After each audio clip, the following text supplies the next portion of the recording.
Mesdames et messieurs, bonjour et bienvenue dans votre nouveau numéro L'Entretien sur BSC Télévision. Aujourd'hui, nous recevons pour vous Monsieur Jean-Serge Tchiben Zakwissa. Il est le secrétaire national adjoint du PPRD, chargé de la communication et médias. Il est aussi expert en communication numérique. Avec lui, on va échanger sur la liberté d'expression en RDC. En ces temps difficiles où il y a plusieurs arrestations arbitraires, ensemble avec lui, on va essayer de changer avec lui pour voir comment, du côté de PPRD, il s'organise pour lutter contre cela. Bonjour, Monsieur Serge. Bonjour, madame. Comment vous allez? Très bien, par la grâce de Dieu. Quelle est la situation, la santé présentement du PPRD? Merci d'abord de nous inviter ici sur votre plateau. Nous remercions l'équipe de votre chaîne de télévision. Nous remercions tous ceux qui nous suivent en ces moments et tous ceux qui nous soutiennent de loin ou de près. Nous sommes PPRD. Je suis secrétaire national, comme vous m'avez présenté, adjoint en charge de la communication média. Les PPRD se portent mieux. Nous sommes un parti de la résistance. Nous résistons contre la dictature, les dérives dictatoriales. Nous résistons contre tout ce qui est gabégie. Nous résistons contre tout ce qui est détournement. Nous résistons contre tout ce qui est violation permanente des droits et libertés civiques. Nous résistons contre tout ce qui est comme violation de la Constitution, qui est la loi cadre, la loi fondamentale de notre pays, mais aussi contre la violation intentionnelle et permanente des lois organiques et spécifiques. Monsieur Serge, en quoi consiste exactement votre travail au sein du PPRD? Nous, en tant que département de la communication, notre travail, c'est d'abord relayer, mettre des mécanismes pour relayer les idéaux, tout ce qui concerne la communication du parti, tout ce qui concerne l'image du parti, tout ce qui concerne les activités du parti. Nous, en tant que département de la communication, nous réfléchissons aussi sur une communication orientée, une communication agissante du parti, bien évidemment avec l'autorisation du président national, du secrétaire permanent. Nous proposons des idées qui peuvent être utiles pour une communication, comme je venais de le dire tantôt, agissante et orientée du parti. C'est en gros notre travail en tant que département de la communication. Voilà, la liberté d'expression. Quelle analyse faites-vous par rapport à cette situation aujourd'hui dans notre pays? Pour être franc et logique avec moi-même, depuis l'avènement de l'UDPS et de M. Tshisekedi au sommet de l'État, je pense que nous avons beaucoup reculé en termes de liberté d'expression, en termes de respect de textes, en termes d'une manière générale, de respect du bloc normatif qui régit notre pays. Quand je parle du bloc normatif, je fais appel à la Constitution, qui est la loi mère, la loi de loi, qui fixe la vision, d'une manière générale, sur le fonctionnement de notre pays dans tout le domaine de la vie nationale. Cette Constitution est accompagnée par des lois organiques et spécifiques qui viennent donner des détails bien précis dans chaque domaine de la vie nationale. Mais quand vous prenez ces cadres normatifs aujourd'hui, ce cadre est violé, ce cadre est foulé aux pieds par M. Tshisekedi et son régime de l'Union sacrée. Ce qui fait aujourd'hui que nous avons énormément reculé en termes de l'état des droits, en termes de respect de normes et de lois établies. Et la liberté d'expression en souffre aussi. Parce que aujourd'hui, nous ne pouvons pas parler de cette liberté d'expression dans notre pays. Pourquoi? Ceux qui travaillent, ceux qui donnent un autre son de cloche, comme nous par exemple, nous sommes de la résistance, nous sommes de l'opposition. Notre travail de l'opposition est bien circonscrit dans la Constitution. Quand vous prenez les articles au niveau à partir de l'article 8 de la Constitution, on fixe comment l'opposition fonctionne dans notre pays, comment les activités de l'opposition sont protégées et comment la procédure pour la reconquête du pouvoir par l'opposition est sacrée dans notre Constitution. Et cet article de la Constitution est soutenu, tout en donnant des détails, par la loi portant statut de l'opposition, en son article 15, qui va plus loin, qui dit qu'aucun homme politique, aucun acteur politique de l'opposition en République démocratique du Congo ne peut faire l'objet d'une interpellation, d'un enlèvement ou d'une arrestation à cause de ses opinions politiques. Donc, l'opposition que nous sommes, le droit que nous exerçons aujourd'hui, sont garantis dans la Constitution. Mais malheureusement, madame, aujourd'hui, les enlèvements sont devenus monnaie courante dans notre pays. Et surtout, les enlèvements des acteurs politiques de l'opposition. Tout est fait pour museler l'opposition.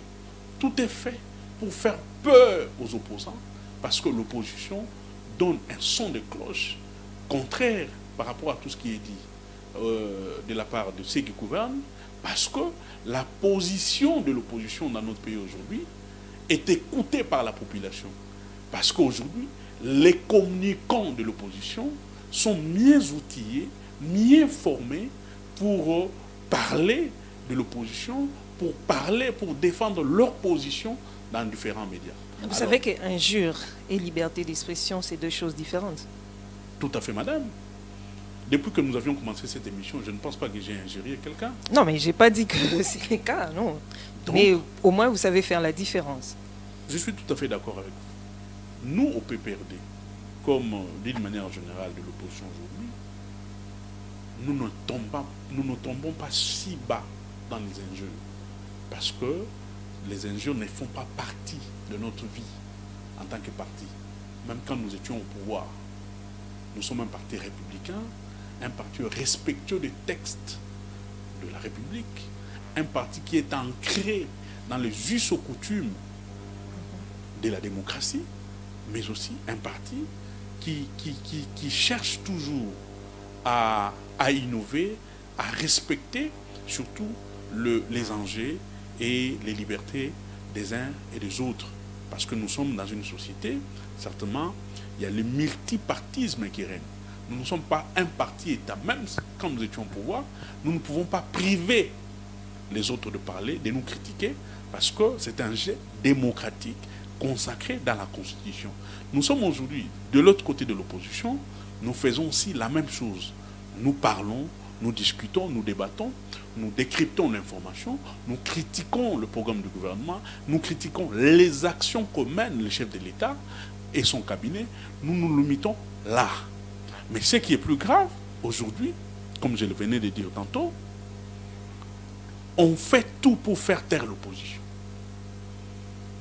Notre chef, notre responsable au niveau de la communication, notre secrétaire national en charge de la communication, qui me suit certainement à Makala, Jimmy Kitenga a été enlevé. Enlevé.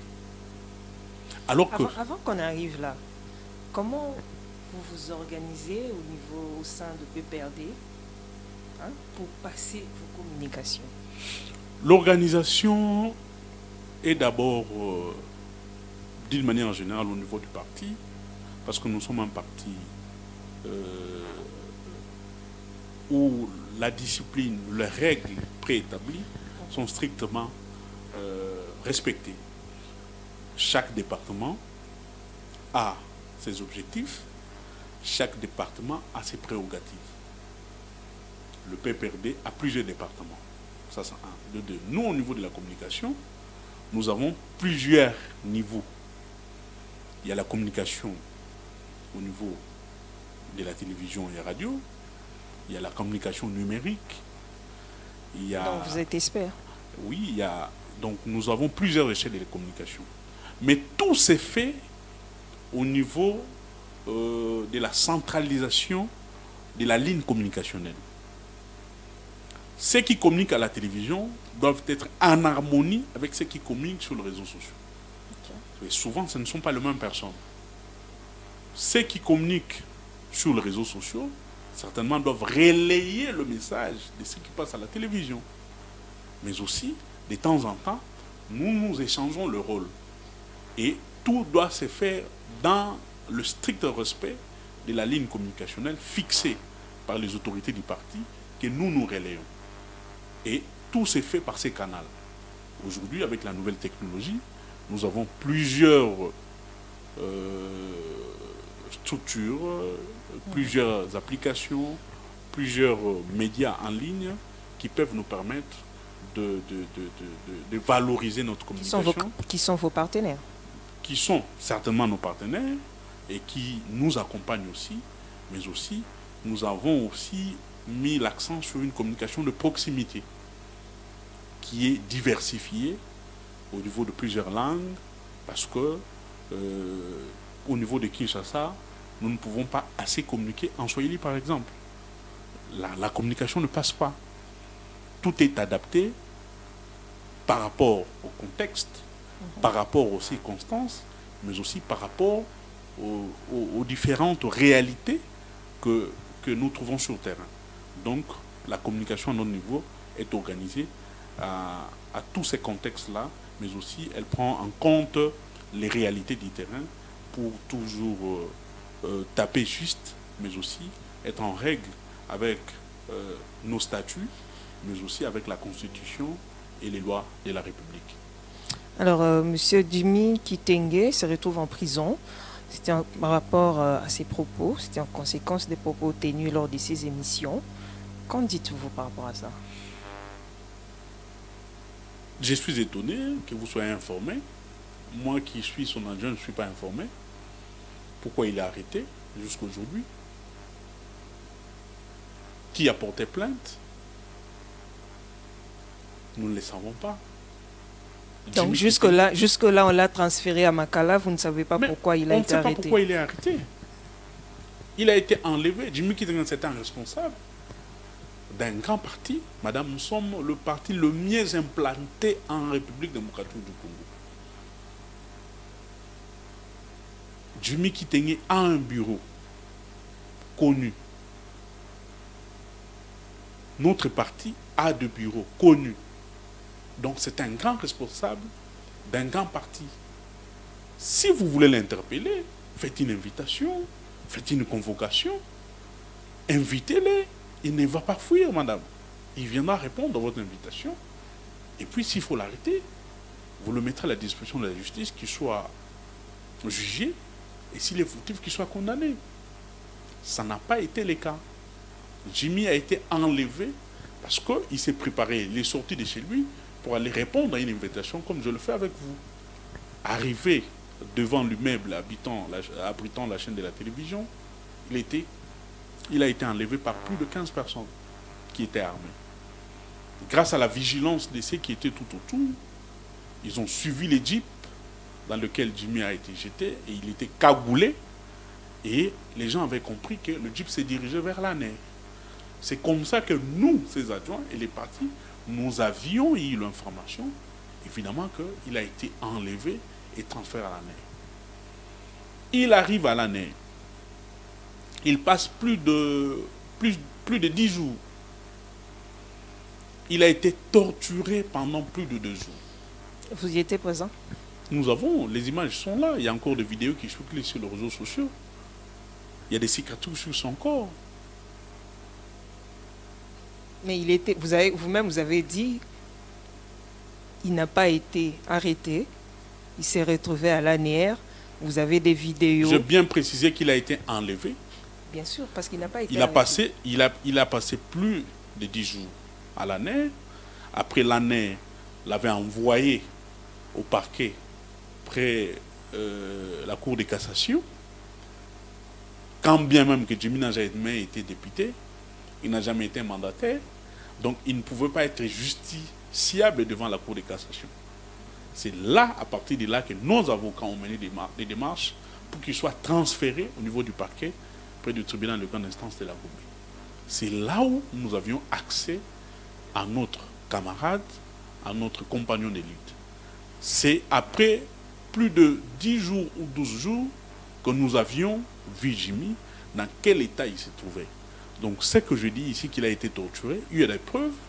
Il a même eu des contacts avec certaines organisations de droits de l'homme, nationales et internationales, qui ont vu l'état de sa santé. Mais jusque-là, nous ne savons pas pourquoi Jimmy a été interpellé.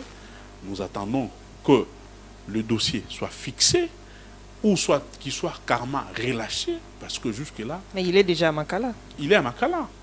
C'est un innocent, madame. Ceux qui volent des millions. Il est à Makala, aucune manifestation, aucune activité populaire de votre part, de votre parti politique. Pourquoi c'est calme? Nous avions manifesté dès le jour qu'il a été arrêté, madame. Mais pas dès le jour où il a été transféré à Makala. Non, mais nous sommes un parti respecté des textes, madame. Nous avions manifesté parce que quand nous avons appris la nouvelle, nous étions choqués.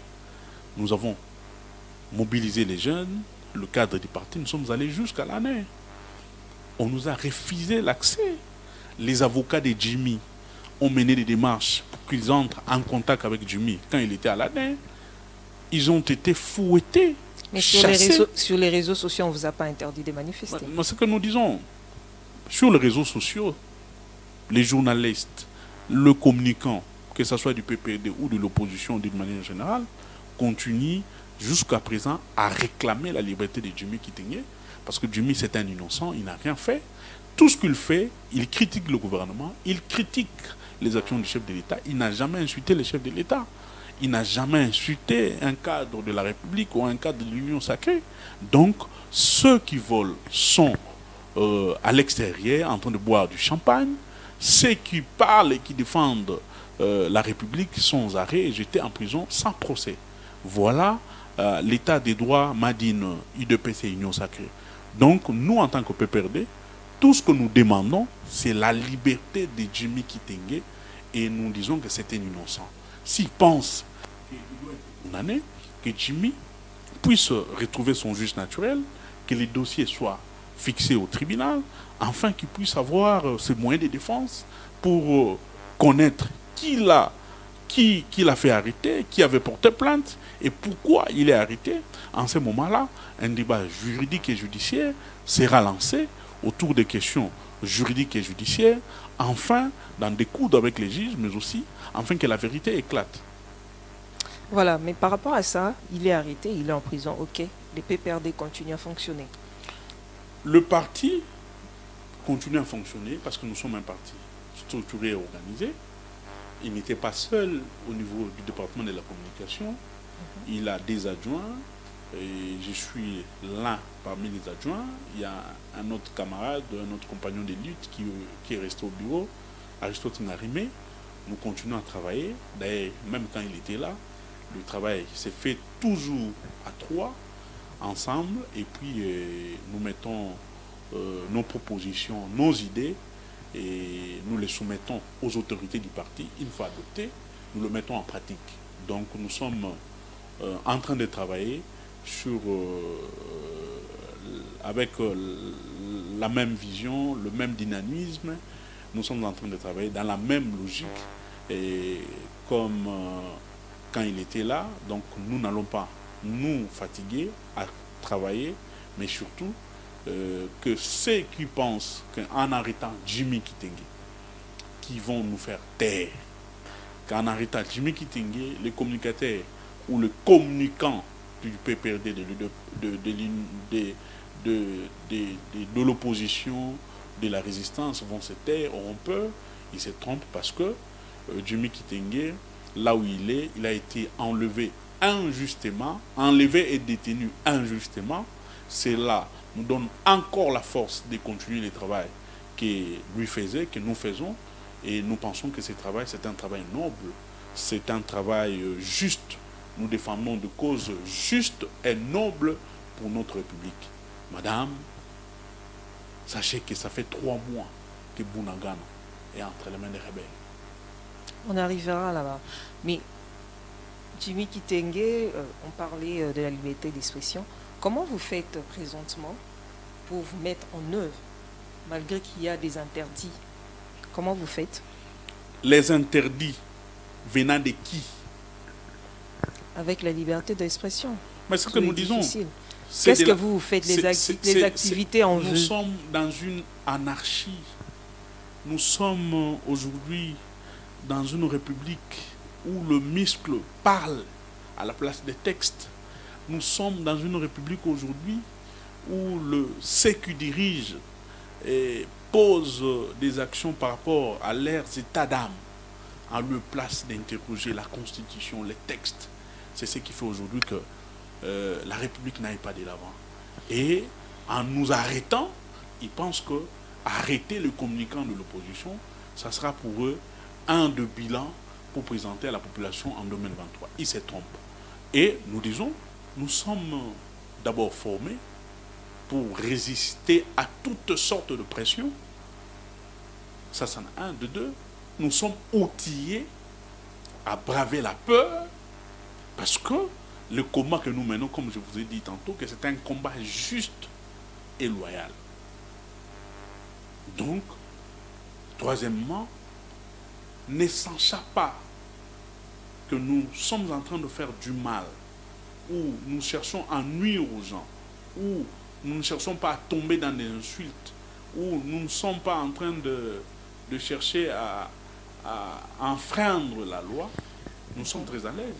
Parce que nous savons que le travail que nous faisons, c'est un travail dans un cadre purement républicain, dans un cadre purement démocratique.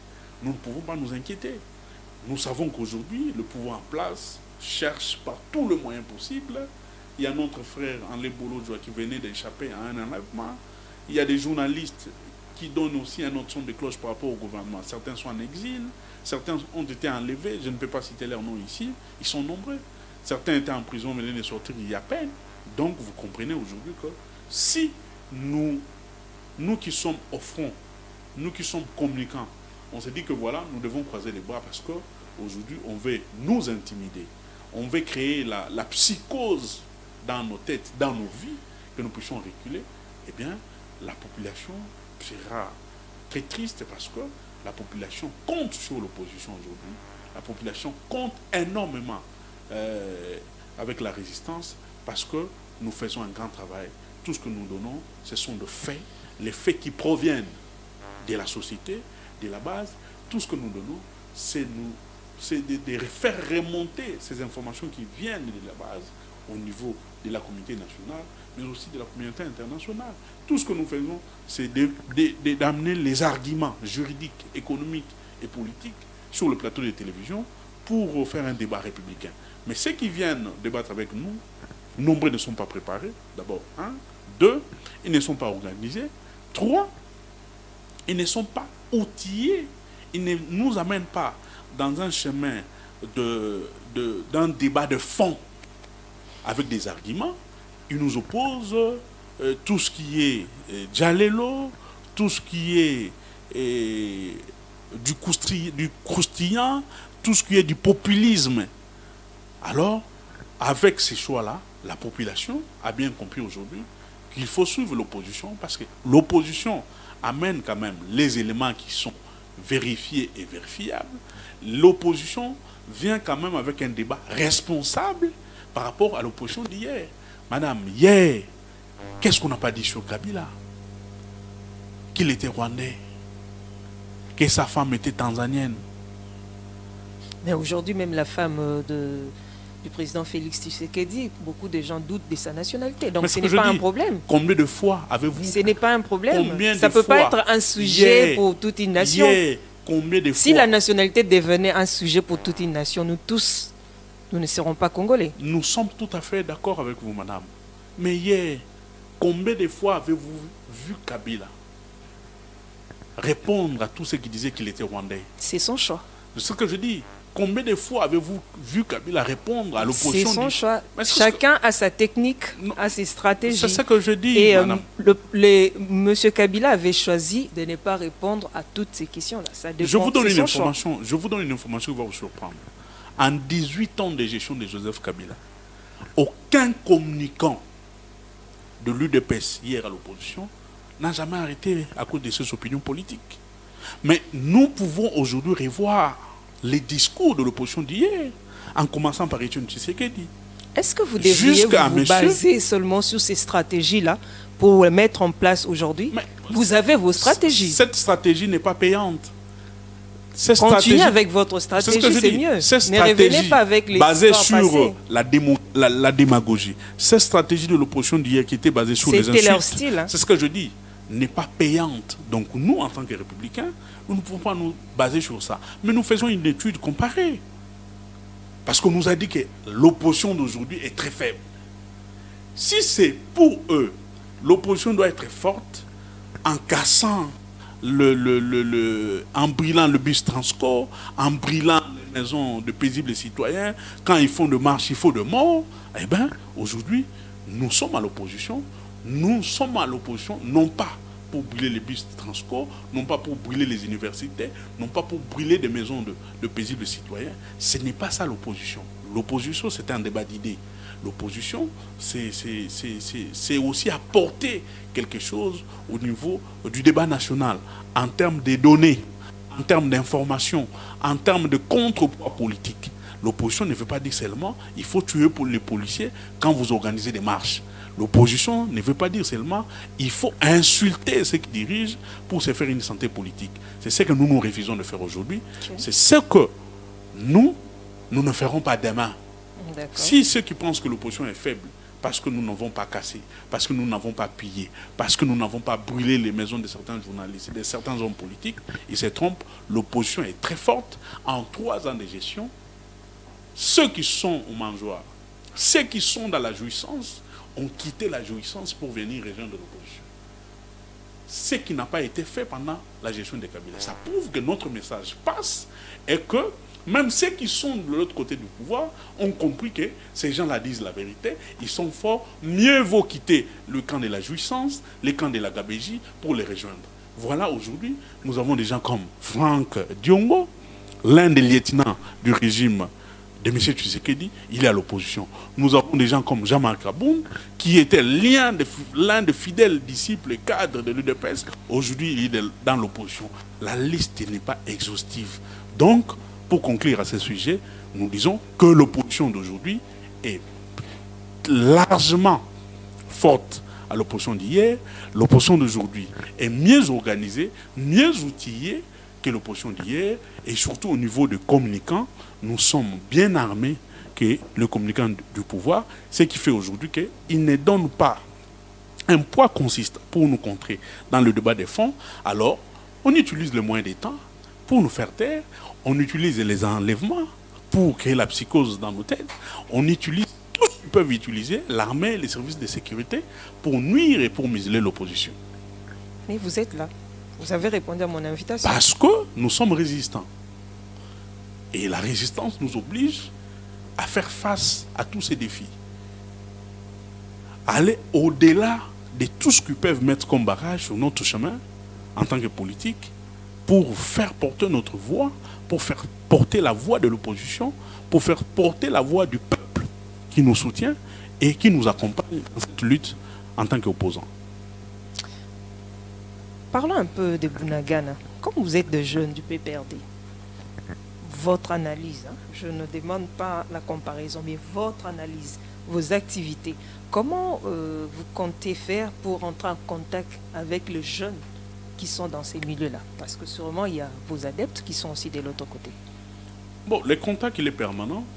Comme je vous ai dit que nous sommes un parti implanté sur toute l'étendue du territoire national, nous avons aussi beaucoup de militants et militantes à Bunagana.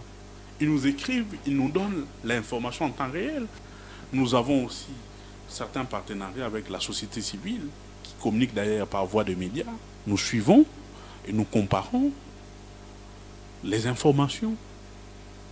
Ce qui est sûr et certain, aujourd'hui, ça fera 3 mois que Bunagana est entre les mains de Rwandais. Ne nous volons pas la face pour le dire. Le M23, les ADF et autres sont soutenus par le Rwanda et l'Ouganda. Qu'est-ce que fait le gouvernement? La stratégie au niveau de la sécurité à l'est du pays a échoué. L'état de siège a été une décision irréfléchie, populiste, pour endormir la population. Elle a montré ses limites. Qu'est-ce que fait le gouvernement pour faire une vraie évaluation, pour faire une vraie introspection?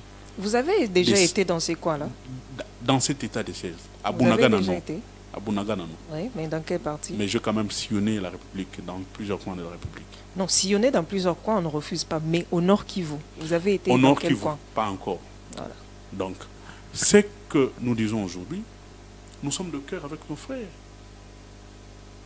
Parce qu'il y a des cadres du parti au niveau de la base, là-bas, ceux qui sont en train de vivre en ces moments ne donnent pas à l'opposition une certaine fierté, ne donnent pas au cadre de l'opposition en tant que Congolais une certaine fierté. Nous ne pouvons pas nous réjouir de malheurs qui frappent en permanence nos frères. Mais tout ce que nous disons, ce n'est pas à nous de faire le travail. Mais vous pouvez donner votre opinion aussi. On avait donné notre opinion, madame. Nous sommes une opposition qui est dans les institutions. Quand il fallait lever l'option pour mettre sur pied cet état de siège, le PPRD avait parlé, le FCC avait levé le ton. Nous disions à l'époque, madame, que cette décision est irréfléchie. Que la décision de l'état de siège devait être une décision bien mûrie, bien préparée. Il fallait prendre tout le contour avant de lever cette option. On ne nous avait pas écoutés. Aujourd'hui, le temps nous donne raison. À l'union sacrée au Parlement, la commission défense et sécurité avait fait un travail qui a été présenté en plénière, où on nous a dit que plus de 65% de l'argent qui devait aller là-bas, au front, chez les militaires, est détourné à Kinshasa. Est-ce que les enquêtes sont-ils menées pour connaître qui vole, qui détourne cet argent?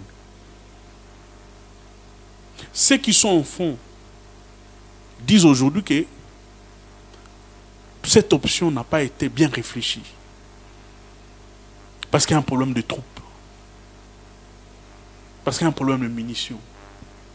Parce qu'il y a tel problème. Est-ce qu'il ne fallait pas d'abord faire des analyses froides sur toutes ces questions avant d'élever cette option? Pour vous prouver que cet état de siège a échoué, aujourd'hui nous avons plus de 8 ou 9 armées sur notre sol. On nous avait amené le meeting aérien avec l'armée angolaise sur ces sols à Kinshasa. On leur avait dit, Kinshasa n'a pas besoin de meeting aérien. Allez faire les meetings aériens à Beni, à Goma. Après le meeting aérien avec l'armée angolaise, on nous a amené les Sud-Soudanais ici, l'armée kenyane, l'armée ougandaise, l'armée rwandaise. Pour vous, vous pensez que l'Est de la RDC, plus précisément le Nord Kivu, l'unique problème c'est la politique? Madame, ce qui arrive aujourd'hui à l'Est de notre pays, c'est une suite logique de mauvaises décisions Donc l'état des sièges, prises c'est une mauvaise par décision. le dirigeant qui gouverne la République aujourd'hui. Je vais vous donner un exemple. Joseph Kabila, en accédant à la magistrature suprême, avait trouvé 4 rébellions, plus de 167 groupes armés À l'est de la à RDC. l'est de la République démocratique du Congo. En quittant Il a laissé la combien? magistrature suprême, les 4 rébellions n'existaient plus. Donc il n'y avait plus de groupes rebelles. Le rébellion n'existait plus. Tout le Vous êtes sûr? Mais le rébellion n'existait plus. Les chefs de guerre hier qui dirigeaient ces rébellions sont devenus tous politiques grâce à Kabila. Ils sont ici à Kinshasa. Le mouvement politico-militaire sont devenus des mouvements politiques. Donc même les FDLR n'existaient pas. Au niveau de groupes armés, il y avait plus de 167, mais maintenant, les groupes actifs qui étaient restés, on pouvait compter 2 ou 3 groupes rebelles. Vous êtes sûr de vos données? Mais je suis sûr et certain, madame. Alors, il fallait prendre des décisions courageuses, bien sûr, mais des décisions réfléchies pour continuer à maintenir ces caps-là sur le plan sécuritaire.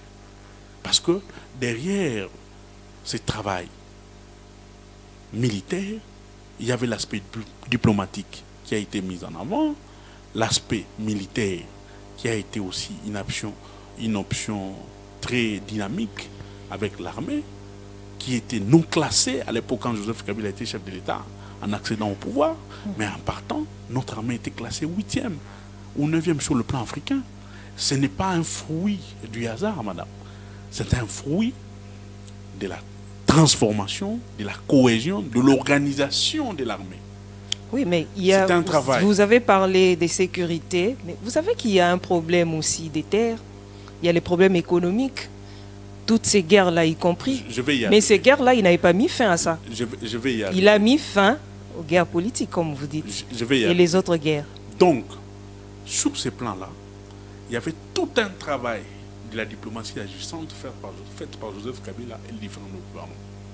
Le cap n'a pas été maintenu.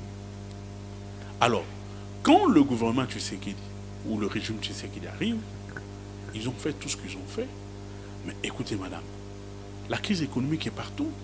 Mais on ne parle pas de la Ça- crise économique à l'Est. Ça n'a rien à voir. Mais ça ne nous empêche pas De quoi? de nous doter des moyens pour protéger notre territoire. Ça ne nous empêche pas d'élever les options sur le plan diplomatique pour avoir de fruits avec des partenaires sérieux sur le plan diplomatique qui peuvent porter notre voix. Souvenez-vous, il y a 1 mois ou 2 mois, le partenaire de M. Tshisekedi et de ces régimes n'ont pas soutenu même la position de la RDC au niveau du Conseil de sécurité. On a demandé le départ de la MONUSCO. La voix de la République démocratique du Congo n'a même pas été soutenue par les soi-disant partenaires privilégiés de M. Tshisekedi. On a demandé la levée de l'embargo concernant les armes dans notre pays. Notre voix n'a pas été soutenue, madame. Donc, vous comprenez que nous avons une guerre qui a plusieurs dimensions. Et une guerre qu'on nous impose injustement à cause de nos minéraux. Et surtout que quand Kabila était au pouvoir, il était clair. Il disait aux Congolais du pouvoir et de l'opposition que la guerre que nous subissons n'est pas ma guerre en tant que personne, Joseph Kabila. C'est la guerre qu'on mène à la République. Cette guerre, on nous impose que nous subissons, c'est grâce ou c'est du fait de nos minéraux. Cette guerre va aboutir à une balkanisation. La balkanisation, c'est l'œuvre de multinationales et de la fameuse communauté internationale. Alors, déjà à cette époque-là, il fallait mettre une dynamique nationale. Nous chutons déjà. Je vais chuter aussi sur ce point. Il fallait mettre une dynamique nationale qui devait être soutenue, non pas seulement par les gens qui étaient au pouvoir, mais aussi l'opposition. Mais quand vous prenez l'opposition d'hier sur cette question de l'Est, l'opposition n'a jamais soutenu Joseph Kabila en tant que chef de l'État. Aujourd'hui, ils sont au pouvoir, on nous demande non, il faut soutenir M. le Président, il faut soutenir M. Tshisekedi. Nous nous posons la question, hier, quand Kabila disait que le M23, grâce d'ailleurs à sa diplomatie agissante, le M23 a été traité au niveau du Conseil de sécurité comme un mouvement terroriste. Quand Mendes s'est poumonné pour leur dire et dire à la population congolaise que ceux qui tuent à l'aide de terroristes, personne n'avait cru. Mais aujourd'hui, ils sont revenus sur le même dossier, demandant qu'une dynamique se mette en place pour les soutenir. Nous avons dit, revenons d'abord sur le plan des principes, revenons sur le plan de l'opérationnalisation de certaines actions mises en musique par ces régimes, réfléchissons afin de vaincre le mal. Parce que cette guerre, c'est une guerre qu'on nous impose injustement. Mais nos amis du pouvoir ne nous avaient pas écoutés. Voilà aujourd'hui, Bunagana, ça fera 3 mois que nos frères, nos sœurs sont pris en otage par le M23. Et aujourd'hui, ce groupe rebelle est en train de faire la loi là-bas. Merci, Monsieur Serge, d'avoir répondu à notre invitation. C'est moi qui vous remercie, madame. Merci de nous avoir invités comme secrétaire national adjoint en charge de la communication, comme PPRD. Et je ne pense pas que ce sera la dernière fois. Nous serons toujours là pour répondre à votre invitation, afin d'éclairer l'opinion, afin de faire passer les messages de notre parti. Et merci une fois de plus à toute l'équipe technique pour l'accueil. Merci, que le bon Dieu vous garde. Merci beaucoup. Voilà, nous sommes à la fin de notre émission. Merci pour votre attention et à la prochaine. Au revoir.